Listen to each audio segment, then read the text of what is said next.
¿Ahí ven mi pantalla? Sí. Sí, sí. ¿Y lo ven como presentación? Sí.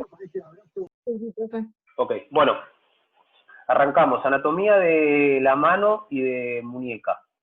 Con respecto a la estructura ósea de lo que respecta a la mano y a la muñeca, la articulación de la muñeca se llama radiocarpiana y esta articulación involucra a las superficies articulares del radio y dos huesos del carpo, que son el escafoides y el semilunar.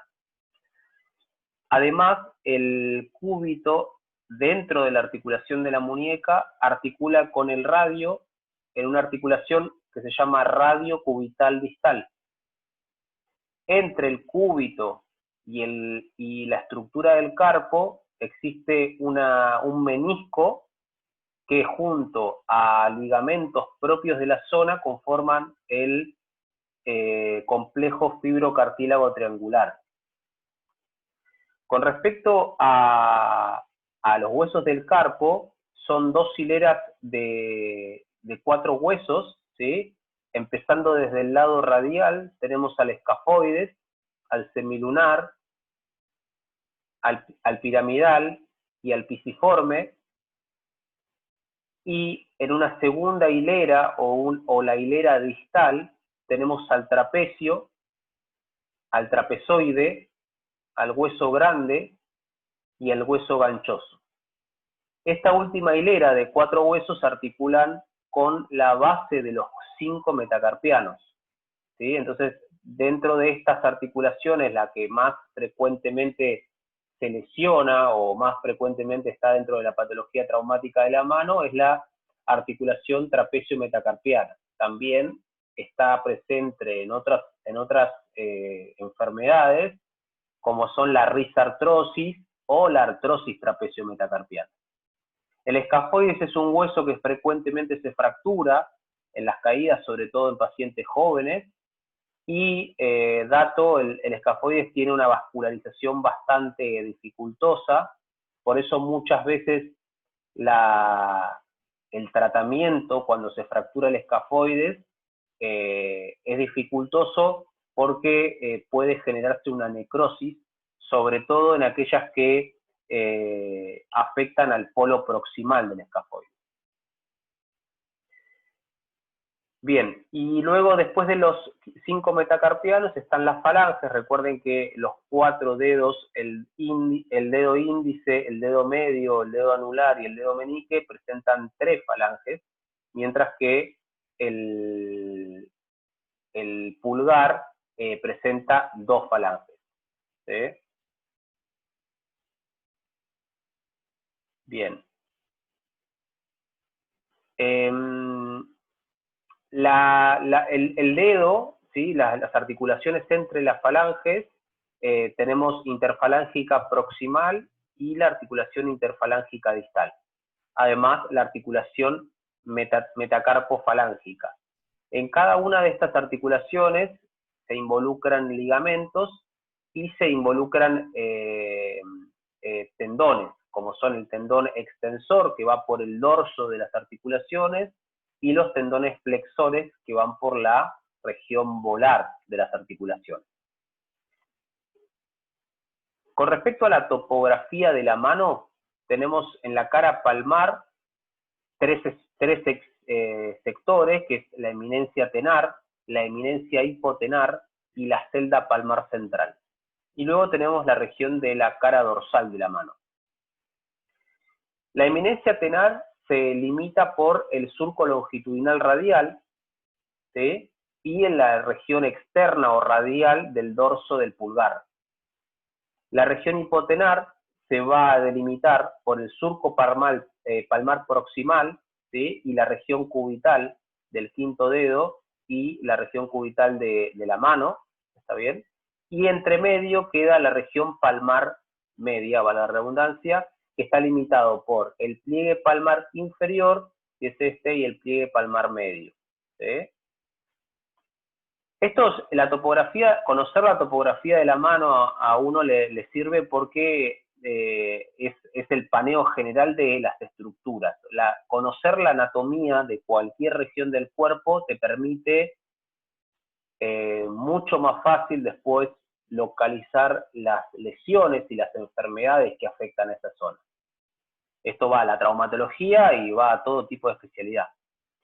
Con respecto a los espacios, tenemos algunos espacios puntuales en la mano. Uno es la tabaquera anatómica, otro es el canal del pulso, también tenemos el túnel carpiano, ¿sí? Y el túnel de Guyon o canal de Guyon.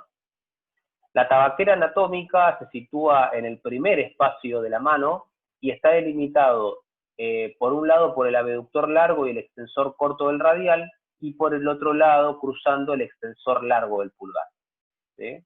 Y el contenido va a ser, en el fondo va a estar como a nivel óseo el escafoides y el trapecio, y además básculo nervioso, la arteria radial, el nervio radial y la vena la vena cefálica no, eso está mal ahí. La arteria radial y el nervio radial. Con respecto al canal del pulso, ese es otro espacio en la muñeca y está delimitado a nivel externo por el flexor largo del pulgar, mientras que a nivel medial va a estar delimitado principalmente por el flexor del carpo o el palmar mayor. Y el contenido va a ser la arteria radial y sus venas satélites. El túnel del carpo es un lugar topográfico en la palma de la mano y está delimitado a nivel posterior por estructuras óseas, como es el radio y la bóveda que genera tanto el escafoides y el semilunar y el pisiforme, y en la segunda hilera del carpo el grande, el ganchoso y el trapezoide. Generan la base y el techo estaría delimitado por el ligamento anular del carpo. El contenido principalmente es tendinoso y es el nervio mediano también. Recuerde, el síndrome del túnel carpiano es la afección del nervio mediano justamente en esta área topográfica.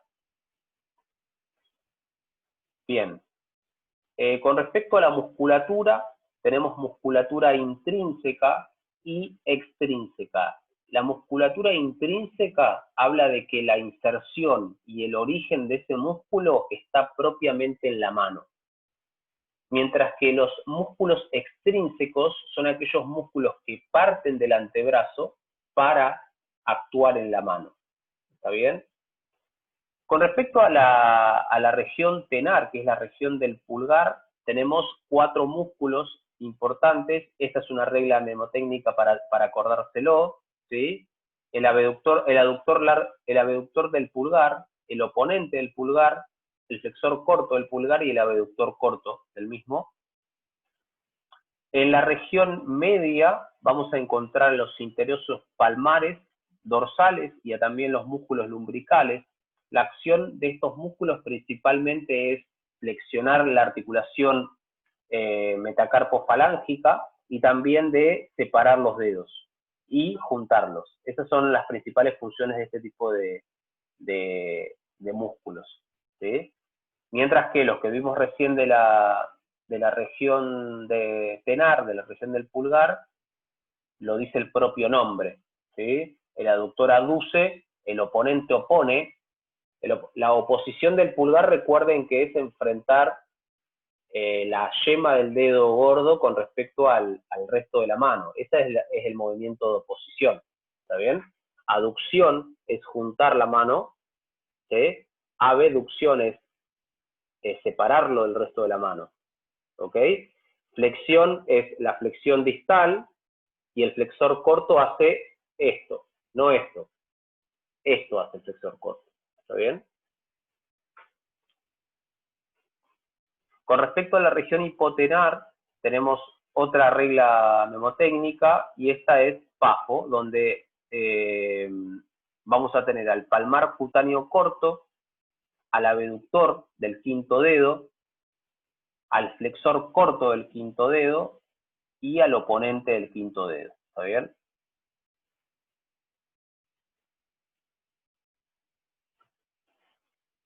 Con respecto a los músculos extrínsecos que le decía recién, que van desde el antebrazo a actuar en la mano, tenemos una región anterior o palmar y tenemos una región posterior o dorsal. Con respecto a la región anterior o palmar, tenemos al flexor superficial de los dedos, al flexor común profundo de los dedos y al flexor largo del pulgar. Los músculos en el antebrazo se organizan según planos. Tenemos un plano anterior, un plano posterior y un plano lateral. ¿Sí? En cada plano está subdividido en subplanos. ¿Está bien? Como primer, segundo y tercer plano, o primer, segundo plano, o primer, segundo, tercer y cuarto plano. Entonces, con respecto a los músculos de la región anterior, son estos tres, ¿sí?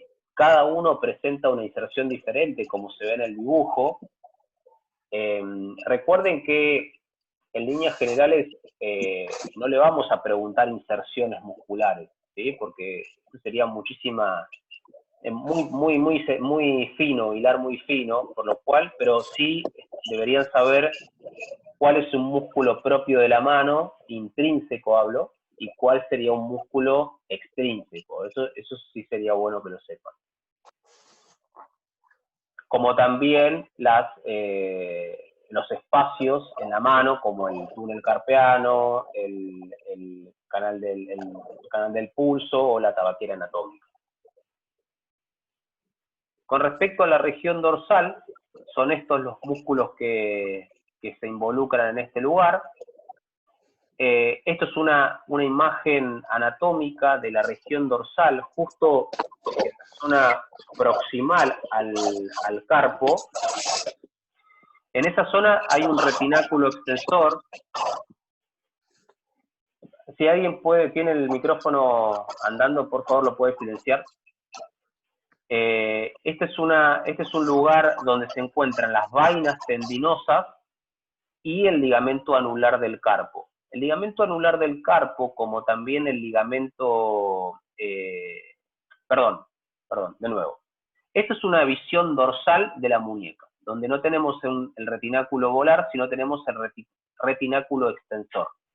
El retináculo extensor funciona como una polea, es decir, es un punto de apoyo para toda la musculatura que recorre esa región.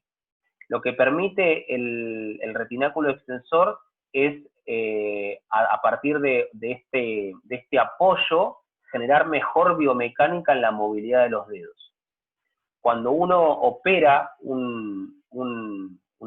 o hace un abordaje posterior de muñeca, aborda el retináculo extensor, aborda alguno de los compartimientos extensores de la muñeca, y eso, luego de abordar el hueso, es importante reconstruir esa zona, y eso generalmente es un paso importante en la cirugía, ¿sí? La reconstrucción posterior al abordaje que uno hace. Con respecto a la irrigación, en la mano tenemos dos arcos palmares, uno superficial y uno profundo, ¿sí? Estos son el gráfico de los arcos palmares.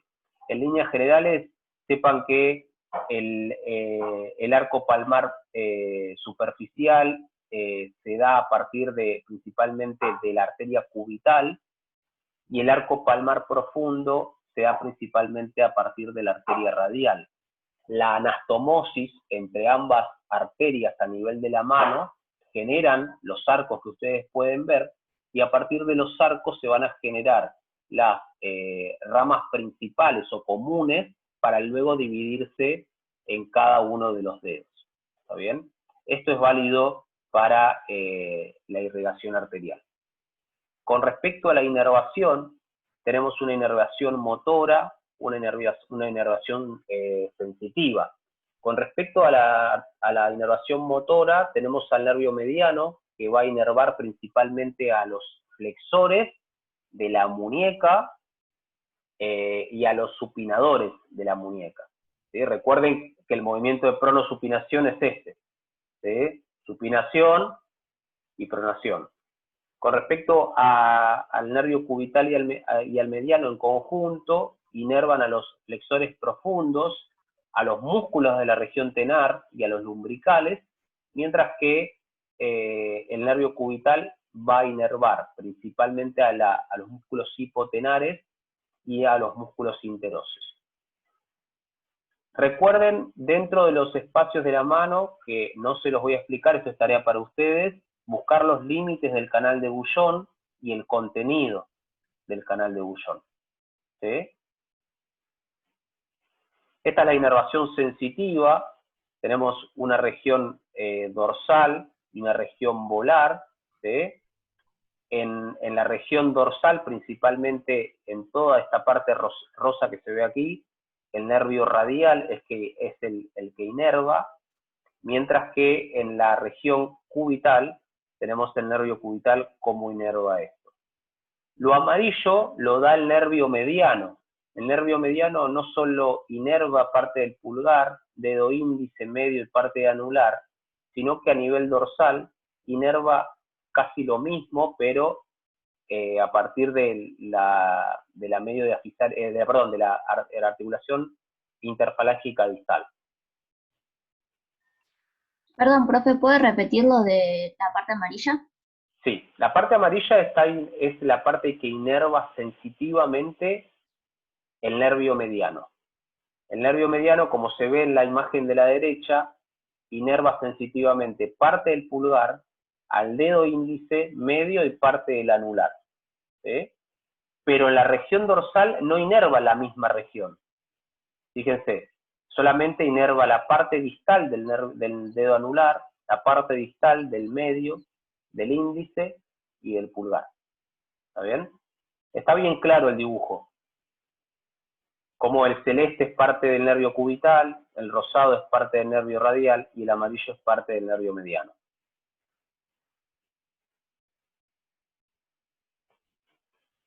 Bueno, muy bien. ¿Tienen alguna pregunta con respecto a la anatomía de la mano? Recuerden buscar el canal de Bouillon, sus límites y contenidos. Recuerden la estructura ósea de la mano y de la muñeca. Recuerden principalmente lo que son los músculos intrínsecos, extrínsecos, saber los nombres, no las inserciones ni las inervaciones puntuales. A eso no vamos a hacer mucho hincapié, pero es importante que sepan cuál es la región tenar, cuál es la región hipotenar, qué es la parte palmar y qué es la parte dorsal de la mano, ¿sí? Qué movimientos hace la muñeca, ¿sí? De flexión, extensión, que ahora la vamos a ver en la otra clase. La inervación sensitiva, la inervación motora es importante, ¿sí? Como también quienes intervienen en la vasculatura a nivel del arco palmar, tanto superficial como el arco palmar profundo.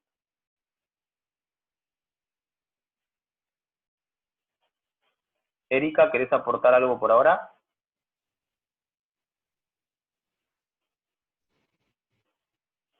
Bueno, continúo con la otra clase.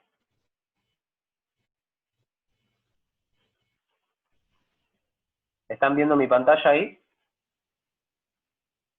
Ok. Sí, profe. Bueno, fracturas de muñeca. La fractura de muñeca es bastante frecuente en la actividad traumática, en mi especialidad. Involucra casi el 15% del total de las fracturas. Es más frecuente en las mujeres que en el hombre, y generalmente cuando pasa una cierta edad, sobre todo cuando la mujer entra en la menopausia, es mucho más frecuente producto de la osteoporosis que se genera alrededor de la densidad ósea.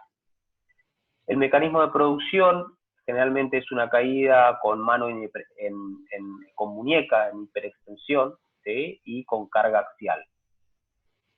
Estas son la movilidad normal de la muñeca y los movimientos normales de la muñeca, flexión, extensión, desviación radial y desviación cubital, y estos son los rangos funcionales, ¿sí? Con respecto a la evaluación radiográfica de una muñeca, se solicita siempre una radiografía de frente y una radiografía de perfil, ¿sí? Y dentro de esa radiografía, como en todo tipo de evaluación ósea, hay mediciones que tomar. Estas son las mediciones normales. Uno cuando recibe un paciente con fractura de muñeca, muchas veces cuando es evidente, pero muchas veces no son tan evidentes las fracturas y uno tiene que poner en marcha este tipo de mediciones. Como también hay que poner en marcha este tipo de mediciones cuando uno hace el tratamiento de la fractura. Cuando uno hace el tratamiento, ya sea a partir de un yeso, o ya sea a partir de una cirugía, lo que uno busca siempre es reconstruir las medidas normales de la muñeca, ¿está bien? Entonces tenemos una inclinación palmar, que es esta, que es de 10 a 12 grados con respecto al eje del radio, una inclinación radial, que es esta, que es la inclinación que toma la carilla articular del radio con respecto al eje del radio, y una altura del radio, que es esta, que es desde la base del cúbito hasta el ápice de la estiloides radial. ¿Sí? Recuerden que el radio es un hueso largo, tiene una metáfisis, una diáfisis y una epífisis, y en su epífisis distal, que articula con el carpo, como lo acabo de explicar, parte del radio es la estiloides radial y la cavidad sigmoidea del cúbito, la cavidad sigmoidea del radio, donde articula la cabeza del cúbito. El cúbito tiene una estiloide que se llama estiloides cubital. Y también forma parte de la estructura que le nombré recién, que es el fibrocartílago triangular. Las clasificaciones de las fracturas de muñeca pueden ser, principalmente se dividen en extraarticulares e intraarticulares. Cada una de estas dos formas tienen sus subtipos, como se ve en la diapositiva. Y dentro de las articulares o intraarticulares puede ser, como siempre, desplazadas o no desplazadas, o con minuta o sin conminuta. Estas son, a grandes rasgos, dibujos muy didácticos que explican sobre todo el desplazamiento de las fracturas más frecuentes, como son la fractura de Coles o la fractura de Smith invertida. ¿Sí? Acá, en esta parte del dibujo, se muestra cómo se hace una anestesia focal para reducir este tipo de fracturas. ¿Sí? Bueno, y esto no es acá, pero muestra un poco la forma de hacer la anestesia en la raíz de los dedos, ¿sí?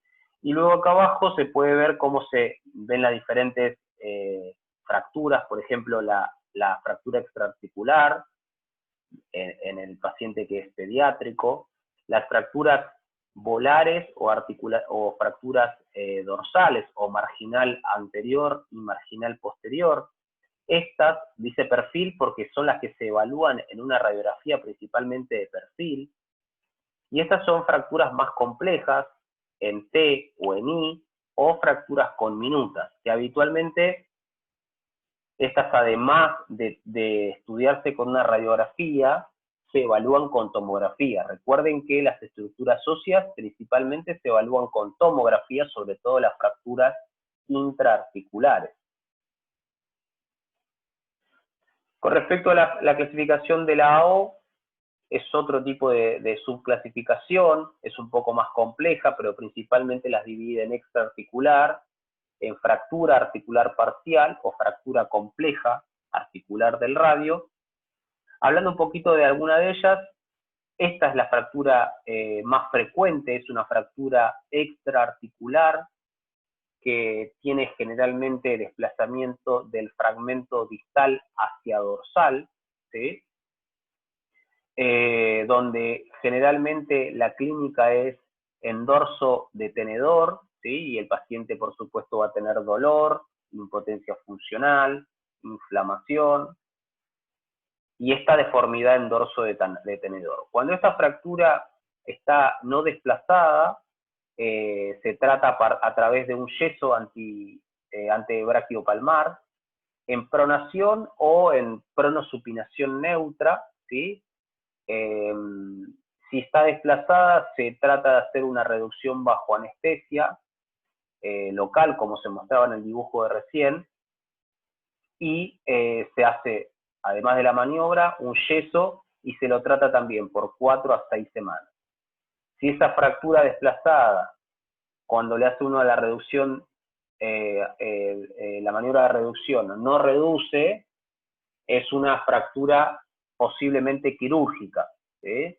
Entonces, entra dentro de los criterios de inestabilidad, aquella fractura que no reduce o fractura que reducida vuelve a desplazarse. Y ahí el tratamiento ya no dejaría de ser conservador y pasaría a ser quirúrgico. Bien, esta es una fractura de putocoles, donde es extraarticular, como se ve acá, y esta está poco desplazada, pero pueden ver el desplazamiento posterior. Recuerden que cualquier fractura se desplaza según su fragmento distal. Entonces esta fractura está desplazada hacia posterior. Con respecto a la fractura de Smith, es la coles, la que recién vimos, pero invertida, donde no se da por hiperextensión, se va a dar por una hiperflexión de muñeca, y el tratamiento es el mismo. Se hace una reducción, si está desplazada, se hace un yeso braquipalmar, y generalmente no se trata en pronosupinación neutra, sino en un poco más de supinación según la bibliografía. Esta es una fractura de Smith, ¿sí? Fíjense que este es el dorso de la mano, y esta es la parte volar de la mano, y el fragmento distal del radio se está desplazando hacia volar. ¿Ok? Acá en el frente no se puede ver bien el desplazamiento si es volar o dorsal. En el perfil siempre se ve ese tipo de desplazamiento. Acá lo que se puede notar fácilmente es que hay una solución de continuidad en la parte del radio, y eso claramente está diagnosticado como una fractura.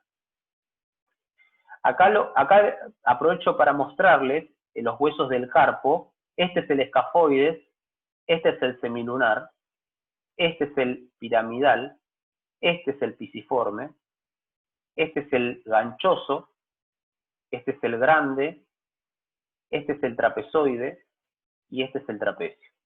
Y ahí están las bases de los 5 metacarpianos. Bueno, con respecto a la articulación de Barton, es una fractura que a veces se asocia con una luxación anterior. La fractura de Barton es, volviendo un poquito para atrás, es esta, la que se ve acá, la marginal anterior. Es una fractura intraarticular anterior, marginal, ¿sí? Que generalmente se asocia con un desplazamiento no solo del radio, sino de todo el carpo. ¿Ven cómo se va hacia adelante? Eso es porque en la región palmar, donde se genera la fractura, se insertan ligamentos. Y como ustedes saben, los ligamentos son estructuras que dan estabilidad a una articulación. Entonces, como da estabilidad a una articulación y justamente ahora está involucrada una fractura que afecta a los ligamentos, se produce una luxación. Y recuerden que la luxación es un atentado a la estabilidad. ¿Está bien? No sé si lo pueden ir relacionando todo como es la dinámica de pensarlo.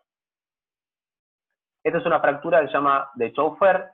La fractura de Chauffeur es una fractura de la estiloides radial, ¿sí?